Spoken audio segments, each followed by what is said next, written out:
ఆదిలాబాద్ జిల్లాలో కొంతకాలంగా గుట్కా మాఫియా రెచ్చిపోతోంది. పట్టణ, గ్రామీణ ప్రాంతాలనే తేడా లేకుండా నిషేధిత గుట్కాను యథేచ్ఛగా అమ్ముతూ వ్యాపారులు కోట్లు దండుకుంటున్నారు. గుట్కాను సరఫరా చేసే వ్యాపారులపై కేసులు పెడుతున్నప్పటికీ దందాను ఆపకుండా వివిధ మార్గాల్లో కొనసాగిస్తూనే ఉన్నారు. ఈ క్రమంలో గుట్కా దందాపై పోలీసులు స్పెషల్ ఫోకస్ పెట్టారు. జిల్లా వ్యాప్తంగా స్పెషల్ డ్రైవ్ నిర్వహించారు. దీంతో గుట్కాలు గుట్టలుగా బయటపడుతున్నాయి.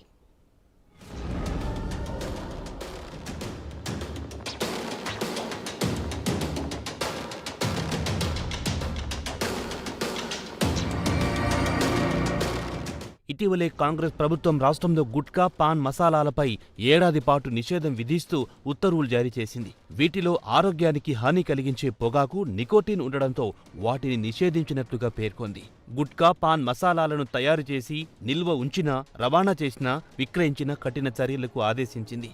ఈ నేపథ్యంలోనే ఆదిలాబాద్ జిల్లాలో గుట్కా నిర్మూలనపై పోలీసులు ఫోకస్ పెట్టారు. గుట్కాపై నిషేధం విధించడంతో జిల్లాల ఎస్పీల ఆదేశాలతో జిల్లా వ్యాప్తంగా పోలీసులు ముమ్మర తనిఖీలు చేపడుతున్నారు.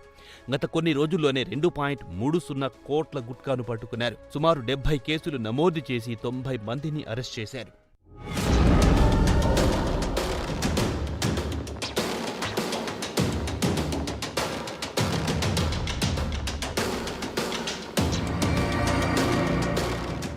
ఆదిలాబాద్ జిల్లాకు మహారాష్ట్ర, కర్ణాటక రాష్ట్రాల నుంచి పెద్ద ఎత్తున గుట్కా సరఫరా అవుతున్నట్లు తెలుస్తోంది.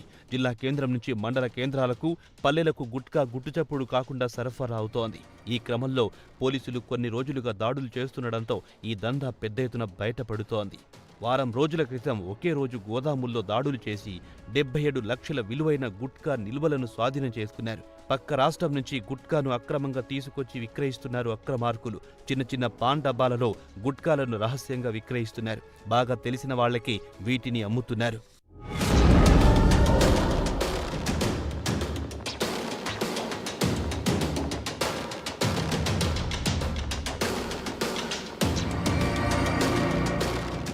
జిల్లాలో గుట్కా నియంత్రణే లక్ష్యంగా ఎస్పీ ఆదేశాల మేరకు దాడులు చేపడుతున్నాం. గోదాములు, జిన్నింగ్ మిల్లులను గుట్కా నిల్వల కోసం అద్దెకు ఇచ్చిన యజమానులపై కూడా కేసులు నమోదు చేస్తాం.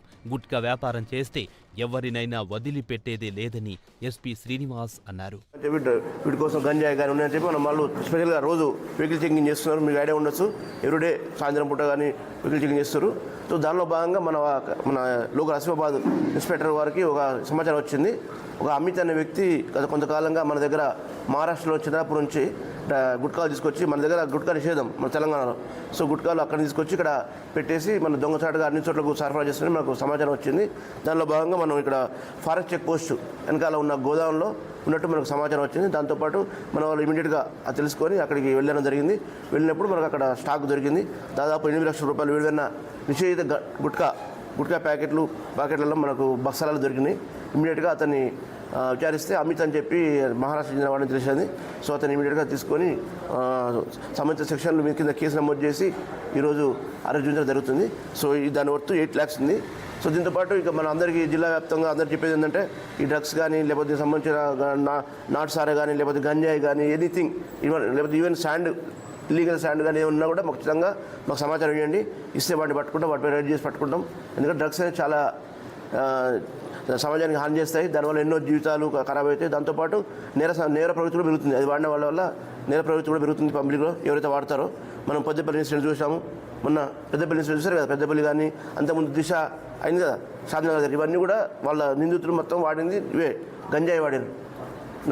సో మన దగ్గర జరిగే పెద్ద నేరాల్లో, మర్డర్లు కానీ, పెద్ద నేరాలు, హీనియస్ క్రైమ్స్లో ఎక్కువ 90% దాంట్లో ఇన్వాల్వ్మెంట్ ఉంటుంది డ్రగ్స్ కానీ, సారాయి ఇట్లాంటివి కానీ, లేకపోతే గంజాయి కానీ, తంబాకు ఇవన్నీ వేసుకొని చేస్తున్నారు. సో మనిషి ఒక పిచ్చివారిని తయారు చేసి, ఉన్మాదిగా తయారు చేసిన డ్రగ్స్. కాబట్టి వీటన్ని మనం వ్యతిరేకించాలి. దాంతోపాటు మనకి ఇక్కడ ఇన్ఫర్మేషన్ ఉంటే ఖచ్చితంగా పబ్లిక్ మాకు ఇవ్వండి. ఇస్తే మీకు అందరికీ సమాచారం కూడా మీరు ఎవరిచ్చారో వాళ్ళ ఒక డీటెయిల్స్ కూడా మేము సీక్రెట్ ఉంచడం జరుగుతుంది. సో ఇది వరకు తెలియజేస్తున్నాం.